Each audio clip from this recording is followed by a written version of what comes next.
నేను ఈరోజు వరంగల్ పార్లమెంటరీ కాన్స్టిట్యున్సీలో నా ఓటు ఉంటే ఈ పోలింగ్ లొకేషన్కి ఓటింగ్ కోసం వచ్చాము. మీ మాధ్యమంతో నేను అందరితో రిక్వెస్ట్ చేస్తున్నాము, మీరు వచ్చి మీకు ఉన్న అధికారం వాడుకోండి. డెమోక్రసీలో ఇది ఒక పెద్ద అధికారం. ఈ అధికారం మీదనే ఆధారతో డెమోక్రసీ నడుస్తుంది. మీ మాధ్యమంతో మళ్ళీ నేను అందరితో రిక్వెస్ట్ చేస్తున్నాము, పోలీస్ వైపు, రెవెన్యూ వైపు, అన్ని డిపార్ట్మెంట్ వైపు అన్ని చాలా మంచి అరేంజ్మెంట్ చేయడం జరిగింది. అస్యూర్డ్ మినిమం ఫెసిలిటీస్, ఎవరికి ఏమి ఇబ్బంది లేకుండా చాలా మంచి అరేంజ్మెంట్స్ చేయడం జరిగింది. మేము కూడా మొత్తం ఏరియాలో తిరుగుతున్నాము.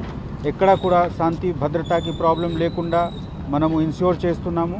మళ్ళీ మీ మాధ్యమంతో మేము అందరు వరంగల్ ప్రజాజనులతో రిక్వెస్ట్ చేస్తున్నాము, మీరు మీ ఓట్కి వాడుకోండి. థ్యాంక్ యూ అన్న.